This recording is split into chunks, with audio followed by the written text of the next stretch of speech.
Good evening. You're listening to Rainbow Radio. This is In My Humble Opinion. I'm your host, Nice Guy Eddie. My guest tonight is the best-selling author of two unapologetically inspiring feminist manifestos, Fight Like a Girl and Boys Will Be Boys. She has a third book due out later this year, and her first book, Fight Like a Girl, is being made into a television series. It is my pleasure and honor to be joined tonight by the legend herself, the one and only Clementine Ford. Clementine, welcome to the program.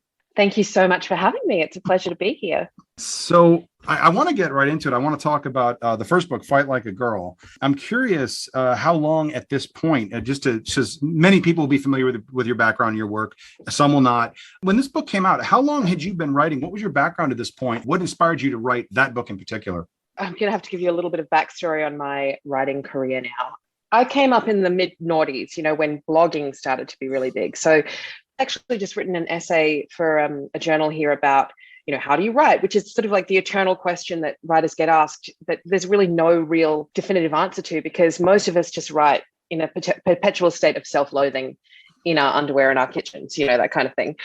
But I feel like I came up in a really fortuitous time. In the mid-noughties, we didn't really have social media in the way that we have now. Right. We didn't have this ability to share opinions on Facebook or on Instagram or on TikTok, or, TikTok is such an incredible medium. I marvel at the genius of people being able to distill really complex ideas into 60 seconds. Back in 2005, 2006, when I started kind of exploring these avenues that were opening up to people, everyone was writing blogs, and we all wrote really, really long form things about opinions and ideas, and sometimes just about what we ate for lunch, all those classic kind of stereotypes. Mm-hmm. But what it enabled was this opportunity for people who, there was an ability to kind of ride the wave of blogging into more kind of published opinion writing, which is exactly what I did. I was very fortunate to have my blog noticed by the editor of a Sunday paper in the city that I was living in. I was offered a column, which seemed wild to me, but I was like, of course, I'm going to do that. Right. And from there, was able to parlay that into more online opportunities because everything was moving online then. And then I started writing a twice weekly column for a broadsheet here. And it was really that ability over 7-8 years of practicing writing and establishing my voice and deciding what it was that I cared about, that I was able then to say, well, this is what I have experience in writing about. This is what I'm passionate about. I've also built this audience up over this period of 7-8 years. Right. And I took that to an agent, and I was like, I've got this idea for this book. We went and shopped it around, and it kind of happened from there. I feel like if I were trying to do it now, it would be a lot harder. Sort of paradoxically, there are so many opportunities now for people to establish themselves as online voices. And yet, because there's so many opportunities, you really have to do something different to get people to pay attention to you. Right. So I was very fortunate in so many ways, not least of which I think is that kind of, I guess, pressure that people have to create that mark and to establish themselves online really means that they have to move very, very quickly. Yes. And I had the luxury of having, like I said, 7 or 8 years of slowly and steadily practicing my craft. And that's not something that a lot of people get to do anymore. So I feel, like I said, I'm going to use this word again, I feel incredibly fortunate. Right. And you mentioned that working on your craft. And I guess I think of some of the more recent successes on the various social media platforms, many of whom you have tangled with or have attempted to tangle with you over the years. And these are folks who definitely could have used a little more time working on their craft and maybe being able to do something of quality rather than cutting those corners and just being edgy or controversial in order to generate those clicks and generate that audience in a sort of cheap and quick. And I mean, I don't want to say easy because not everybody can do it. But everybody's trying. It makes for a very crowded field. But I don't look at like a Milo or Ben Shapiro and think, oh yeah, this is a guy who really honed his craft. Not when he starts out. Not when he starts out a debate standing under a giant sign that says "unfuckable." Which the sign was of me. Yes, it was. I don't know if you know that. That was a picture of me. I think that I've read them. I've read them. I think that the difference is between, and I try to make it a point now, particularly because he's sort of really disappeared from public view. Well, in the case of Milo, yeah, in the case of Milo, I feel like, Laurie Penny really summed it up. Laurie Penny, the amazing British writer, really summed it up well when they talked about and I've got a chapter in one of those books called Mass Debate. Like I want to talk to you about mass debating. I know you want to talk about, but my experience as an online feminist over the years is that there is relentless. I mean, I don't even really want to call it trolling, because I think that the men who do this often do feel like they're coming from a really strong ideological standpoint. So it's not necessarily trolling, because trolling is a specific thing that is used now as a catch-all for anyone who disagrees with you.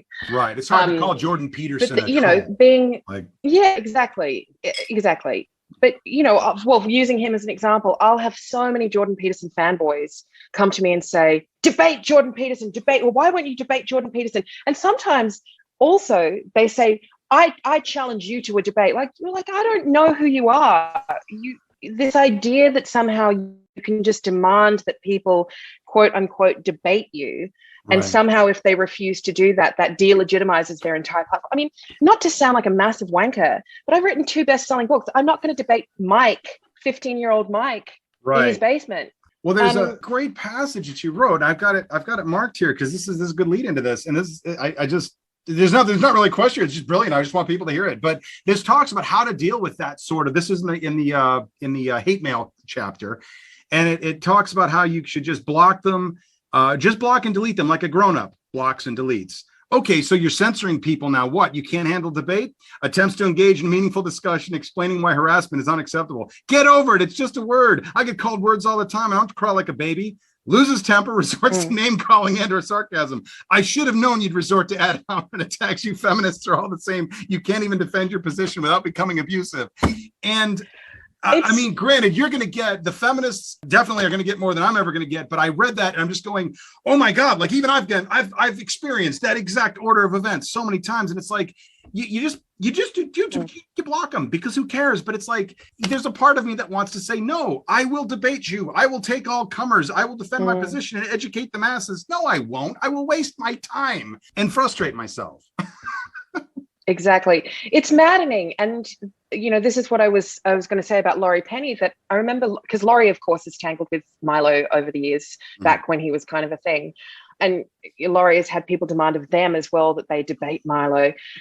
And they wrote this piece saying that, of course, they'll never debate Milo. And I thought it was so wonderful that they were able to really courageously articulate this, because this will invite so much more kind of mockery. Right. But they said, I won't debate Milo because I'll lose, because I care about things and Milo doesn't care about anything. Right. And that's the thing, is that, if you engage in the debate, if someone comes to me in good faith and says, I have some issues with this thing that you've said, or I have some questions about this, if I can sense that they've come to me in good faith, and I also feel like devoting some of my time that day to it, then I'll happily have a conversation with them. But if you can tell from the outset that someone has not come to you in good faith and that they are just trying to get a gotcha on you, then you lose the moment that you step into the ring with them, because I actually care about this stuff, and I'm not there just to perform a circus trick for people. I'm not there it's not a coliseum for a lot of us. We are actually passionate about changing,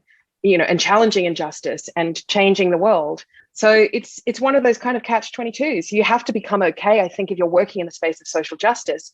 You have to become okay with walking away from conversations that will not serve you, even though you know that the response to that will be, well, you obviously can't defend your position. Right.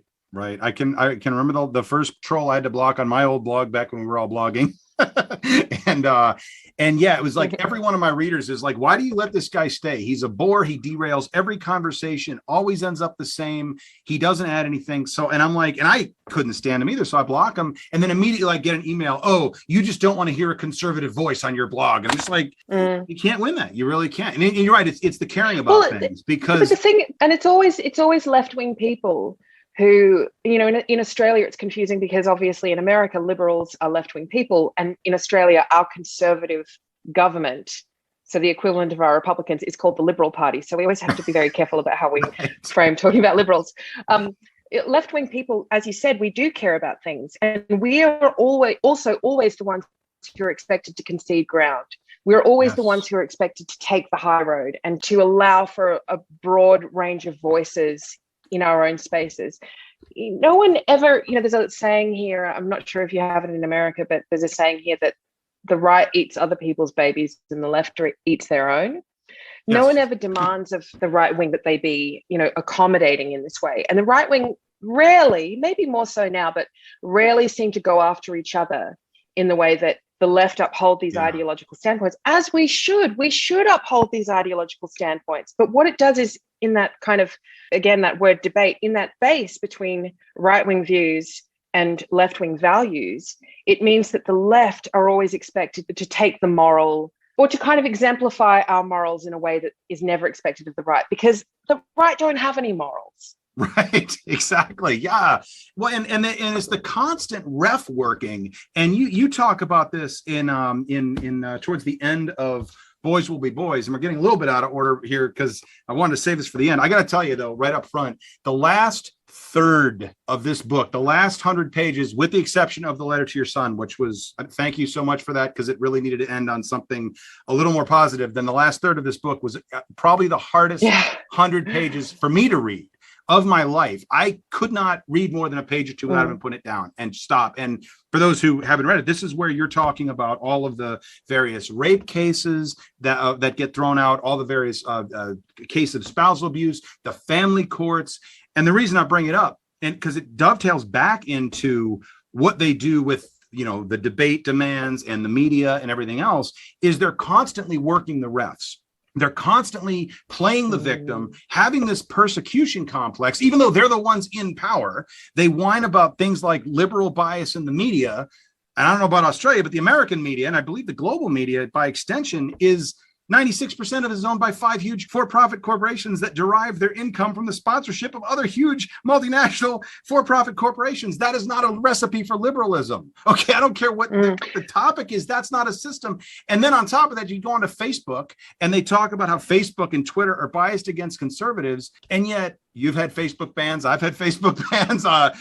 Every one of my friends has had Facebook bans, and yet they're dealing with heaps of abuse and harassment that goes completely unpunished. Eddie here, just wanted to insert a quick point about the landscape of some of these social media platforms, particularly Twitter and TikTok. Clementine earlier expressed admiration for those who can boil complex ideas down to a 1-minute soundbite, for example, on TikTok. But I also want to point out that when you are limited to 1 minute or 280 characters in the case of Twitter to make your argument, to express a complicated idea, this automatically biases the landscape towards conservatives, because conservative ideas lend themselves to this sort of bumper sticker mentality, whereas liberal ideas, left-wing ideas, which are more complicated, more nuanced, and have a lot more evidence supporting them that you want to get into, you can't do that in a minute. You can't do that in 280 characters. And so the very nature of these platforms are conservatively biased, even as they complain about how censorship and about how they're biased against them. The right men in particular get away with so much more. It's ridiculous. Oh my God, it's so true. And I've never heard it put like that before, that they work the refs. So it's a really good, I will credit you with that and use that going forward, because it's a really good way of putting it, because it is this sort of childish appeal to authority all the time. I think actually I have it in one of the books that for anyone out there who's got siblings, you'll be very familiar with this, the way that siblings torment each other. And I have an older brother and an older sister, and we used to do that game where we would like wave our fingers around each other's ears, not touching the face, but just sort of waving it around the face. And the person who you're doing it to would always say, stop, Mom, make them stop. And you're like, I'm not touching you. I'm not even touching you. What's wrong with you? I'm not even touching you. And I feel like this characterizes the ways in which how are we sitting here in 2021 and we're still behaving like petulant children when it comes to the media? And in Australia, it's actually even worse than that. It's the domination of news here by Rupert Murdoch is almost complete. We have very few media outlets that are mainstream that are not controlled in some way by Murdoch. Right. It's really, really worrying. We have a huge kind of cohort of conservative white men who sit at the top, dictating our news, deciding what is important, criticizing social justice movements, really formulating opinions for the masses in a way that is very kind of milquetoast and bland, but also dangerous, as we know. They love to both And sides everything. It's always about both sides. And absolutely. it's like, no, you guys got to realize one side has its head up its ass and is dangerous. And the other side is talking common sense and is supported by evidence. Most issues don't have two sides. And the ones that do usually have more than two sides. Yeah, it's a really dangerous line of thinking that we've kind of headed down and that so many people seem to be embracing. And, you know, in Australia at the moment, I'm very involved in vaccine advocacy because we've been really lucky throughout the pandemic to avoid huge waves of hospitalizations and deaths. But we still had very punitive lockdowns in Victoria, where I live, because we wanted to avoid people dying. And now what we're number one. Yeah. But ironically, that punitive approach and that saving of lives and that kind of largely being, I won't say untouched, but largely being undecimated by COVID has meant now that so many Australians think, well, it's not that big a deal. I mean, I know people in America think that too, but they really think, well, we're not even being affected here. Why should I have to take this vaccine? I'm not putting an experimental jab in my body, blah, blah, blah, blah, blah. Look, whatever you think about the vaccine, that's fine. You're entitled to your personal opinion, but your personal opinion on the vaccine has absolutely no relevancy if you are not a scientist, if you're not an epidemiologist, if you are not a doctor, if you have had no experience whatsoever in dealing with infectious diseases and you're not a frontline healthcare worker, then your opinion is literally just that. And really quickly, when doctors and scientists disagree with each other and you're wondering who to believe, go with the 95%, not the 5%. Galileo might have been a renegade, but not every renegade is Galileo. And so when people say things like, well, everyone's entitled to their opinion and we need to hear both sides, you are entitled to your opinion. Your opinion is not entitled to be platformed. Right. How do people not get this? But this is the problem, is that the problem is that people are so used as well to this call for debate. Yes. That they literally do think that there are two sides of equal value. And the same thing happens with, you know, women's rights and misogyny and patriarchy, that, well, there's two sides of the story. And I talk about this in Boys Will Be Boys when I talk about family law, that people love to say, well, women perpetrate domestic violence too. I'm not going to say that that's not true. Of course, there are women out there who perpetrate domestic violence. Women can be terrible. Women are humans. Women perpetrate domestic violence against men. Women perpetrate domestic violence against children. But every single bit of data and evidence that we have that comes from a broad range of sources, of people who are working on the front lines, of people who work in family violence and in child protection, shows that the vast majority of perpetrators of violence against men and women, or against women and men, I should say, are other men. We know that the most dangerous people to men are other men. We know that the most dangerous place for a man to be is on the street amongst strangers, whereas the most dangerous person for a woman to be statistically is in her own home.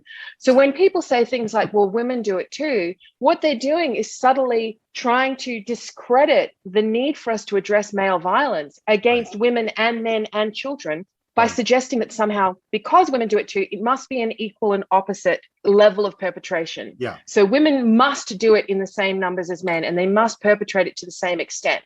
Right. We know that that's not true.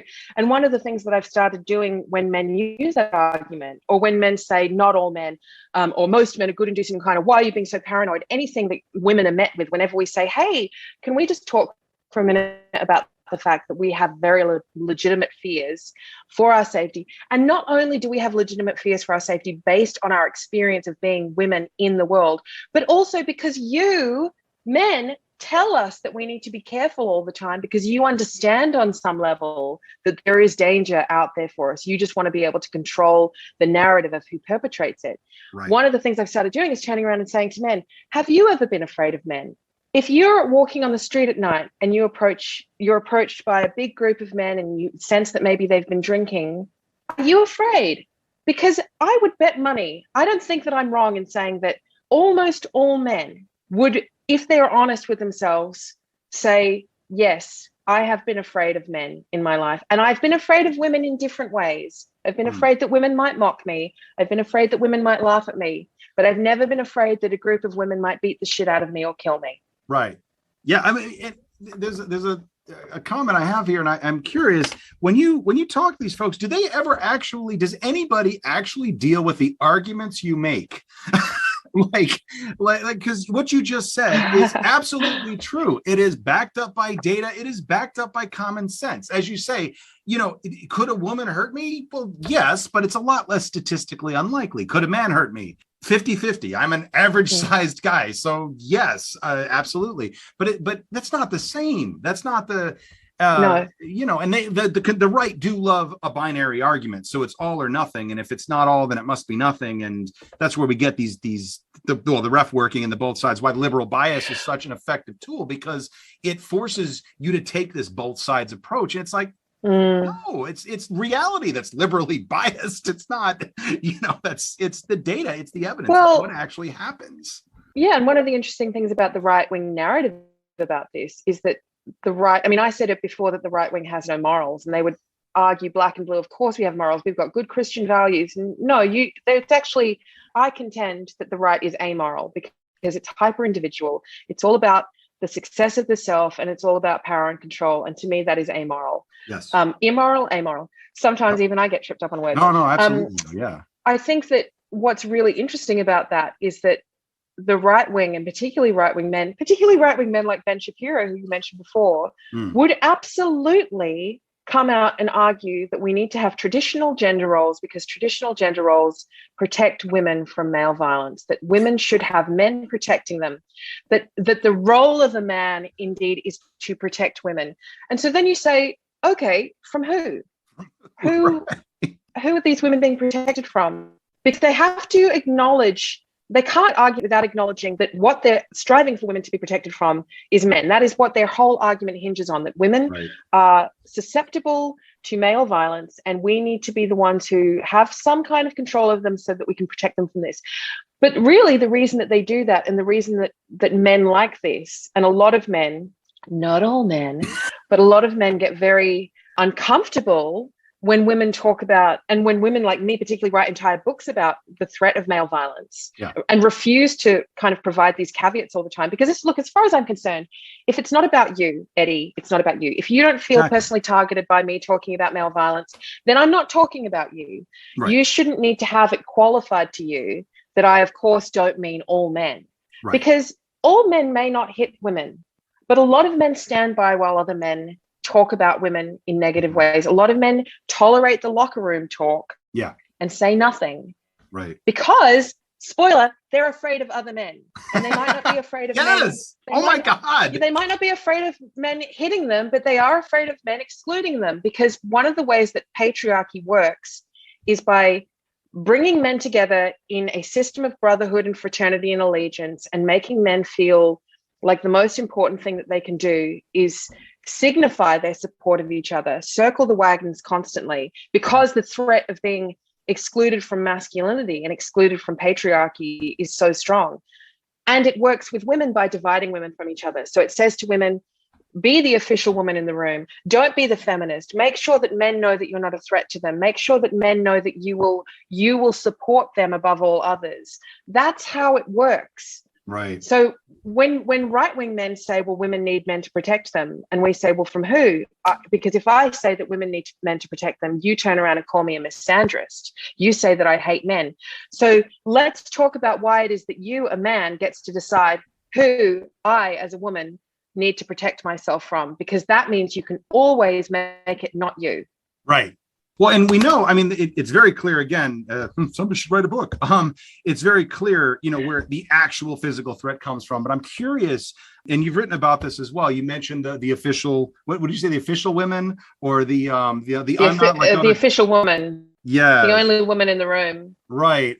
And I'm curious, on a mental level, on a philosophical level, which is more, I don't know if frustrating is the right word, but I mean, would you rather... That's like the worst game of would you rather ever. It's who's worse. Is it the overtly misogynistic men? And I'm not talking about wife beaters. I'm talking about the Milos and the Shapiros of the world, the Rush Limbaughs, if you will, even getting as far as the Kavanaughs, who, that's getting that territory. Or on the flip side of that, the women who will reject feminism either as a way to get men or, and this is the most frustrating thing to me, from a seat of power. Phyllis Schlafly, for example, where it's like she's railing against feminism. And I'm like, you're doing this from, you're a lawyer, you're on TV. Why aren't you making me a sandwich? If you hate feminism so much, like what you're literally bashing this from a point of power. Like, I mean, it's a really good / bad, would you rather?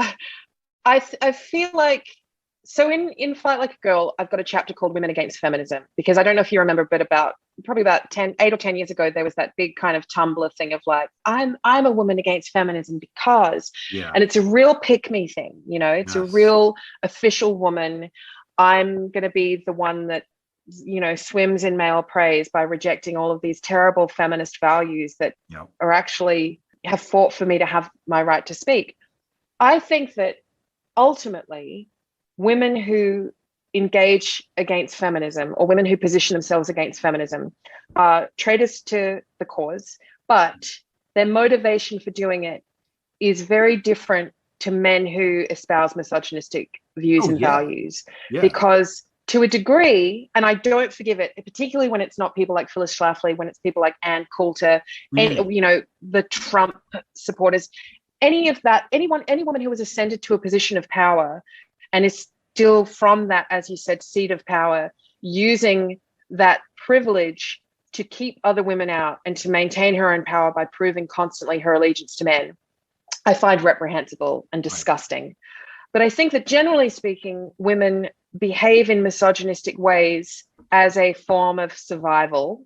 Right. Again, I don't think it's forgivable, but their motivation for it is because they are trying to survive patriarchy, and they're trying to scrap out some form of, or some lesser problematic way for them to move through the world. You know, something I always say to women is that, and to young women in particular who come to me for advice and say, how can I speak to this boy at school who's being a misogynist, or how can I, you know, my colleagues are being mean to me, or even in heartbreaking circumstances, my boyfriend or my husband thinks that feminism is bullshit, and how do I talk to him about it?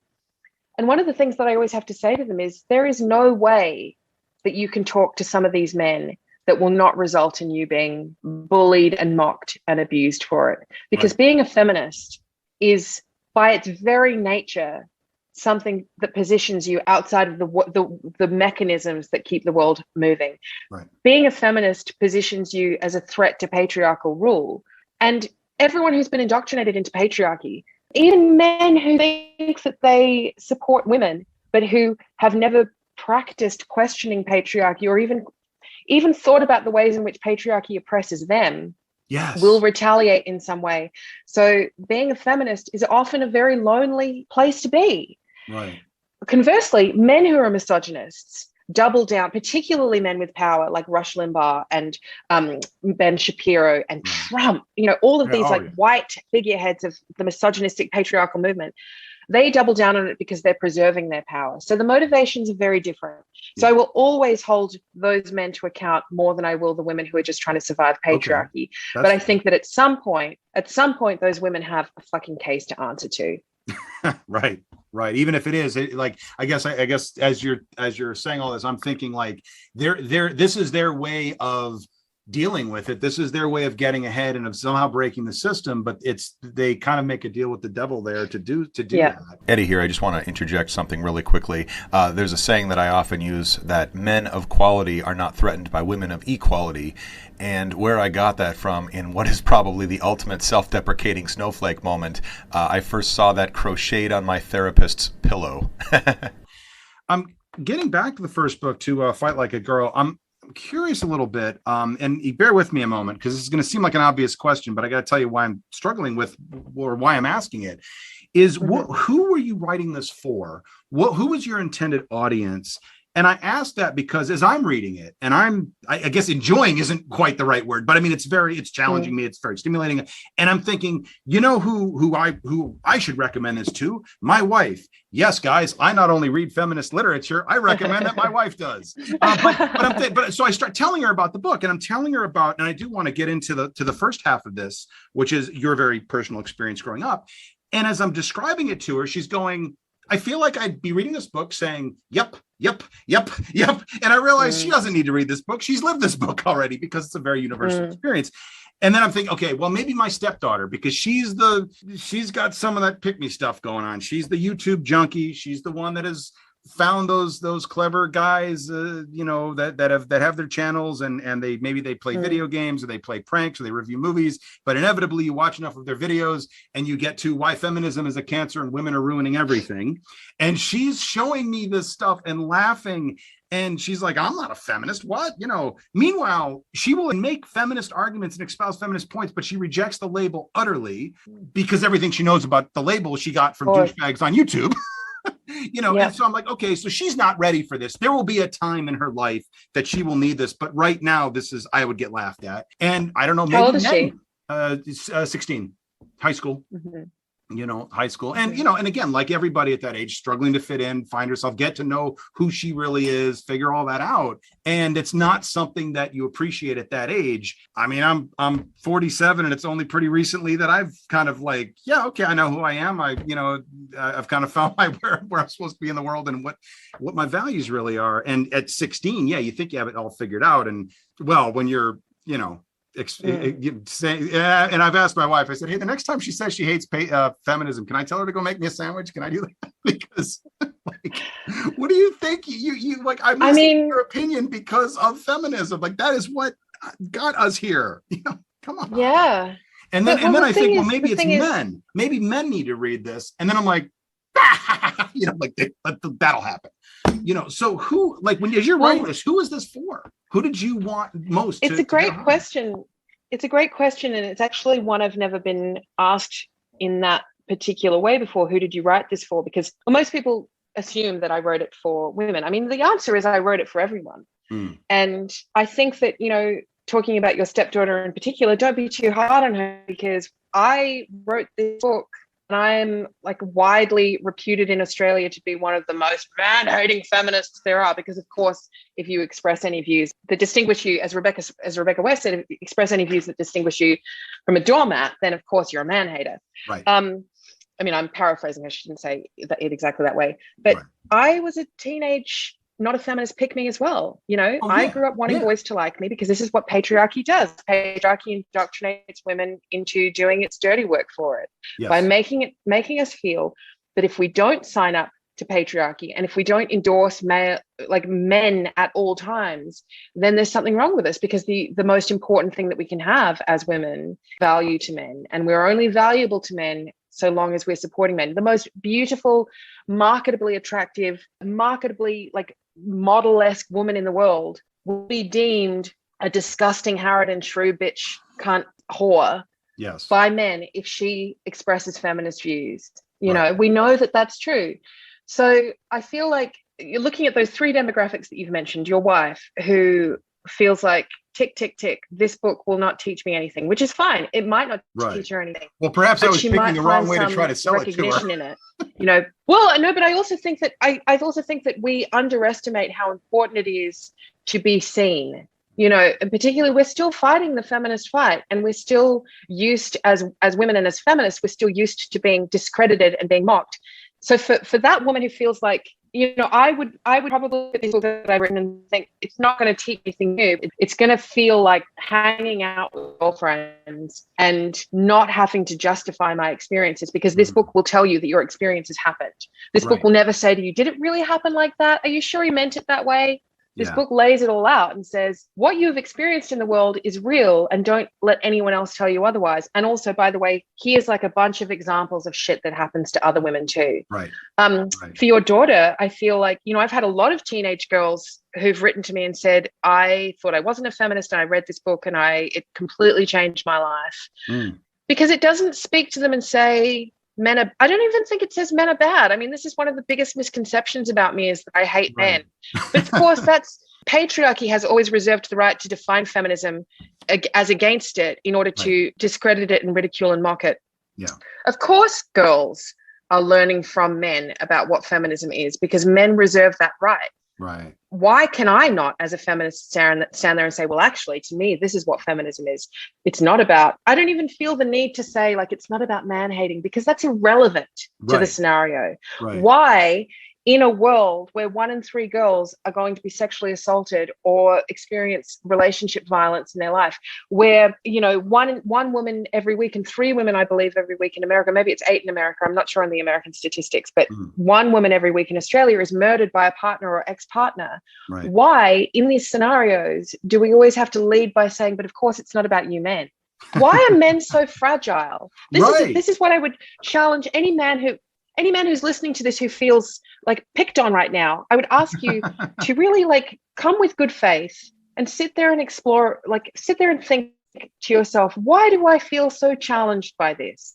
Right. Why do I feel the need as a man hearing about women's experiences in the world? Why do I feel the need to be excused from that? I'm not saying that they did it personally. I'm saying that they live in a world in which they experience the benefits of that persecution, even if they don't directly enact it. Well, and so if you experience the benefits of someone else's oppression, you have to be deliberate in upending it. And there's a fabulous writer who I'm sure, I mean, she's so famous in America, I'm sure you're familiar with her, Ijoma Alua, who wrote So You Want to Talk About Race, and most recently, Mediocre, the myth of white male power.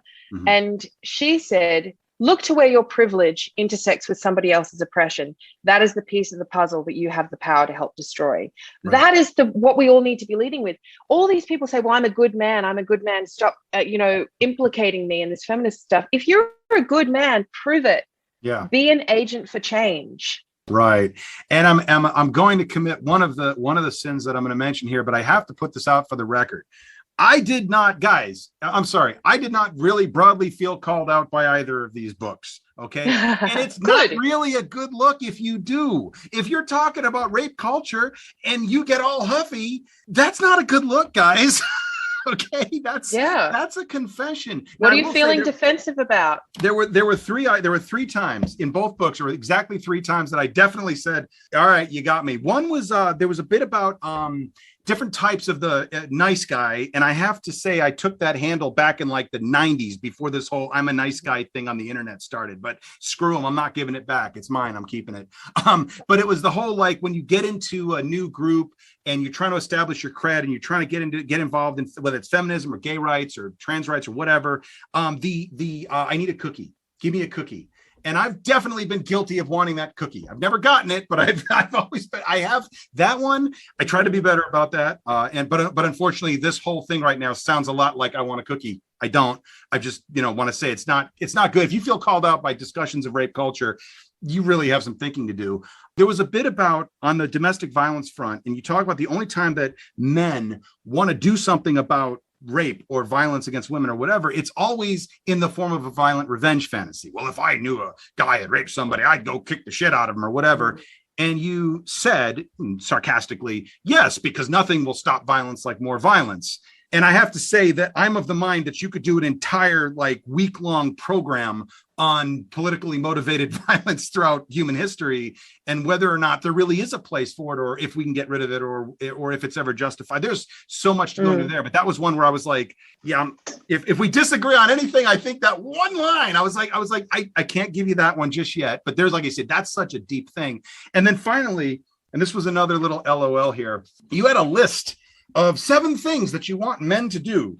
This is, and the joke here being that this is such a simple list that this is literally all you're asking for in a partner. Wash dishes, put the toilet seat down, change a blowout diaper, bathe the rugrats, pack your kids' lunches, vacuum car seats, and clean throw up / vomit. Sadly, I only got about 4.5 out of 7 on that list.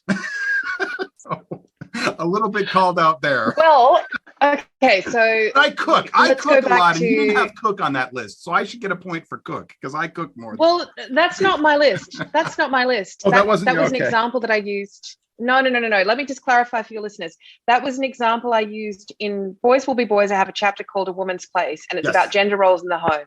And it was an example that I used of a woman who had posted kind of like what was meant to be a funny chore chart on the internet. Right. That and she would put a sticker in it every time her husband did one of them. And then when he got 7 stickers, he would get a blowjob. And I used that as an example of how, like, actually a offensive it is, not just to women, but also to men, that men aren't dogs. We don't need to train them. It's so funny to me that, as a feminist, I'm the one who's accused constantly of being a misandrist and undermining men and making out like men are these terrible creatures, when I'm actually the one who's saying men are not dogs. They don't need to be trained. Men are humans. They can respect other people. And I expect that of them. Like, how is it man-hating to say, I expect men to behave in a way that is respectful towards other people and to their partners? Right. Like, to me, the whole hapless dad, the sitcom dad who's the everybody loves Raymond type, that's like just so useless, but this has become a cultural joke. Yeah. That to me is man-hating. Yeah. It's man-hating to me to suggest that a man would need a fucking sticker chart in order to take care of his baby's pooey diaper.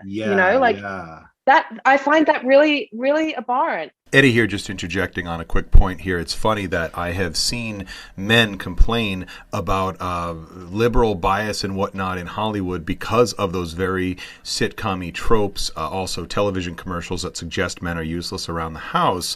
And they complain that this is people making fun of men. And yet somebody like Clementine gets criticism for pointing out exactly that point, just how ridiculous it is that it is not, in fact, feminism or even liberalism to suggest that men are useless. This is actually something that serves conservatives, even as conservatives complain about it. And the second one that you mentioned about the violence, I just wanted to expand on that a little bit, because obviously I actually do believe that there is a place for politically motivated violence. What my point was there, and what my point about, again, it comes back to this kind of like men being able to draw the lines around, men being able to say, well, we need to protect women from men, but women never being able to say, I want to protect myself, actually. Yeah. So I actually completely understand the motivation. Of course, if someone hurts someone that I love, I want to go and rip their throat out. Right. I get it. I'm not saying that for a man, a husband, a father, a friend, I'm not saying that he shouldn't want to physically harm a man who hurts his daughter, say, for example. Right. Sure. But I do think that we need to question culturally why, if I, as a woman, say women should retaliate against men who hurt us, that somehow people will say to me, no, and that's the thing I think I was saying in that bit, that people will say, well, violence never solved anything. When I've expressed a violent fantasy on the internet, even sarcastically, like people are, well, great, well, more violence. It's like, why is it culturally okay for men to fantasize amongst each other about how they would hold other men accountable, but it's not okay for women to do that? And it's because if women have the power to do that, then the men who retain their right to hold that power might end up being targeted by it. Right. Well, and it's odd that you say it that way, and maybe culturally there's a difference in the lessons in Australia versus America. I was shocked how culturally similar some things are in so many ways. I don't know if I'm relieved or saddened further to now learn that America does not, in fact, have such a monopoly on sexism, racism, et cetera. But like over here, dude, I think Australia's worse. Australia is worse. Well, yeah. As an American, one of the things I've learned in broadening my mind is I don't flex on other countries because you know what, our house is not clean.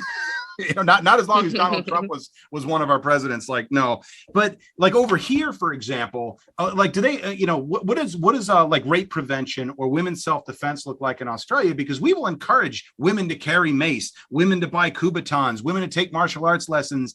And all of this is for the purpose of doing exactly that, of protecting themselves, retaliating, etc. Yet at the same time, you're not wrong. The men will then come back and so violence that, But then it becomes, though, the dark side of that whole thing, as empowering as it might seem, seductively, is that it becomes, now it's incumbent upon the woman to prevent her own rape. That we've lost this whole cultural addressing of it, saying, well, maybe we need to teach boys not to rape. Let's start there.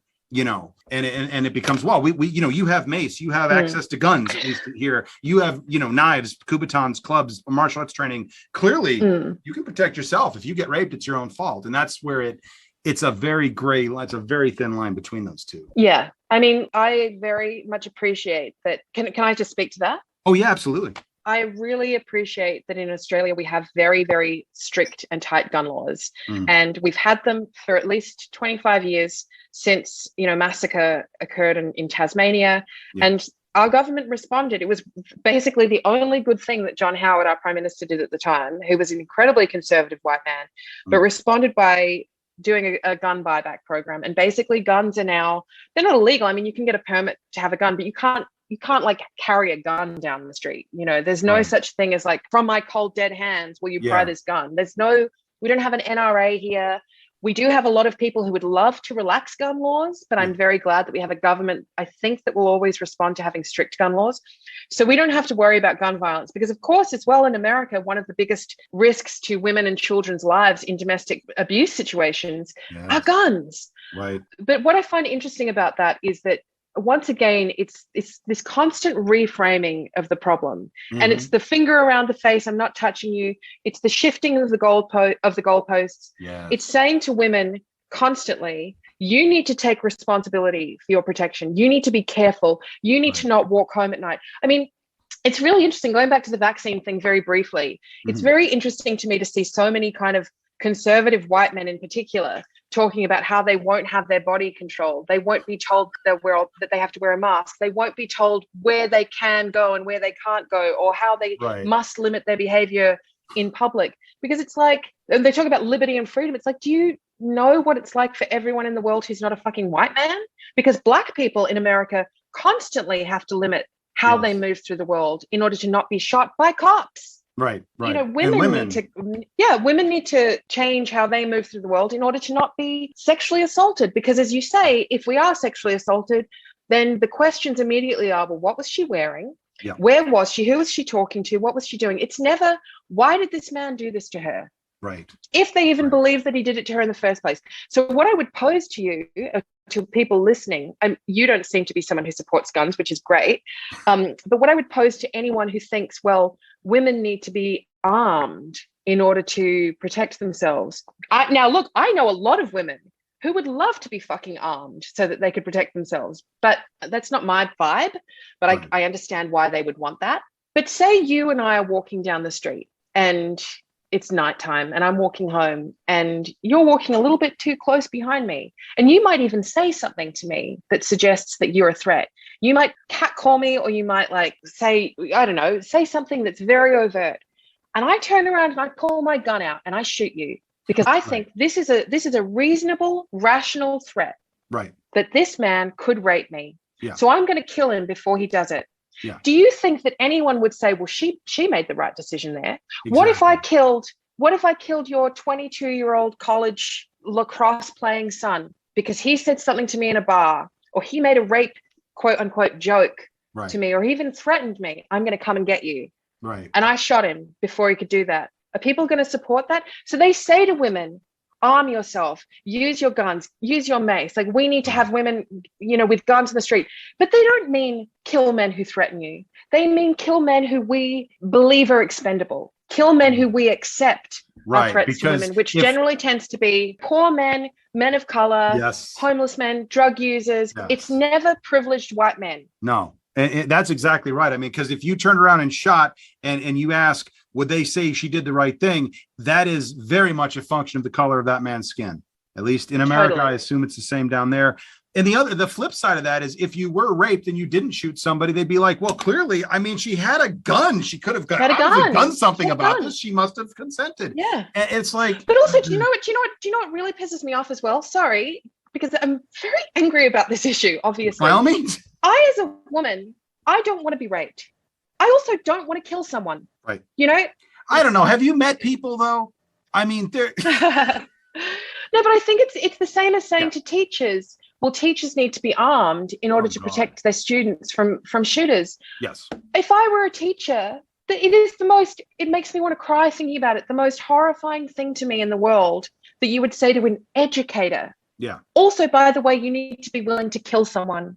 You need to be willing to kill one of your students because they bring a gun to school. Yeah. Because that is an easier solution to society that prides guns more than it prides human life. Absolutely. That's an easier solution to make killers of people rather than remove the option that allows them to kill people in huge numbers. Right. And remember that these gun-toting Second Amendment types, Second Amendment of the U.S. Constitution, which is freedom to bear arms, the anti-maskers, anti-vaxxers, COVID's not that bad because it's only killing old people who have diseases crowd. There's a third moniker that can be attached to these Who are groups. also all lives matter. Pro-life. They also say all lives matter. All lives matter. All lives matter. Right. But this is the pro-life, all lives matter crowd. So thank you for proving to me that all lives matter is just racist hypocrisy and pro-life is just misogyny rebranded, because clearly all lives don't matter. You're not pro-life. It's like the biggest self-owned, but nobody's going to tell that narrative because, of course, these are the same people that control the media and control the narrative, all the while complaining about how everything is biased against them. And if that doesn't make somebody feel helpless, I don't know what does, because I don't know how you break through all that shit. Yeah.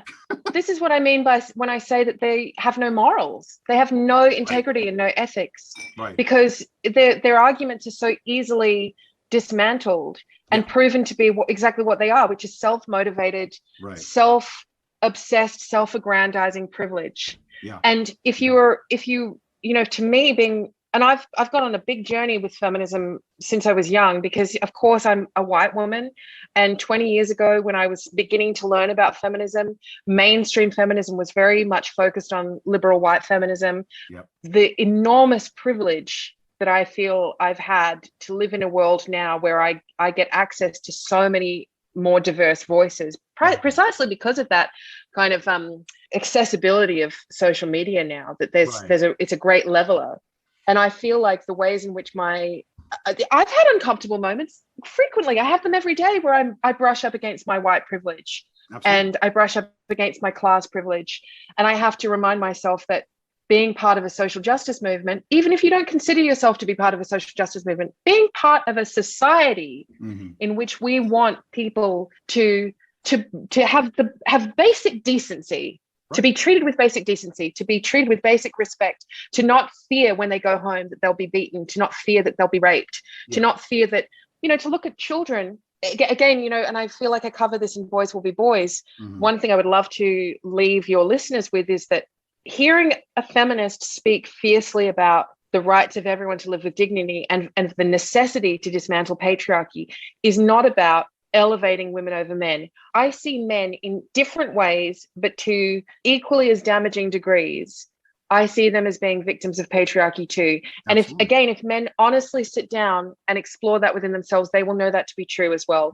The pressures that men feel to live up to masculine ideals, to squash their internal emotions, the pressures that they may have had inflicted on them from hypermasculine fathers and uncles and brothers, that lead to the mental health crisis in men that sees so many more men killing themselves.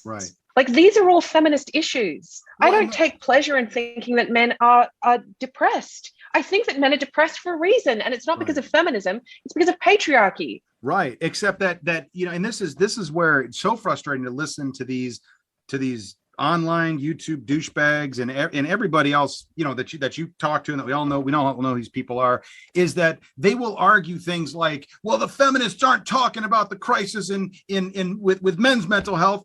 Oh my fucking God, they're the only ones talking about this. They talk about how, well, so if they want equality, that means we can hit them, right?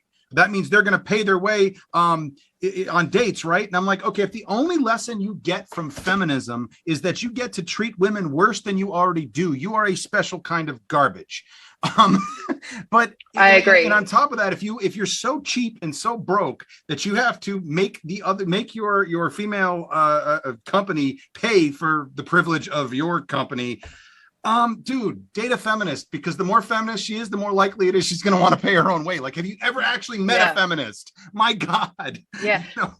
Jesus. And with the toxic masculinity, you get into this ridiculous counter argument that, oh, feminists are just saying that all men are toxic and masculinity is toxic. It's like, if you actually, like you say, if you actually sit down and look at it, toxic masculinity, while it does harm women, is exactly the part of masculinity that harms men. It is exactly the thing that is causing the mental health crisis among men and all of this stuff. But again, in order to preserve that power, they can't have that argument. It has to be about something else. Yeah. It has to be ad hominem.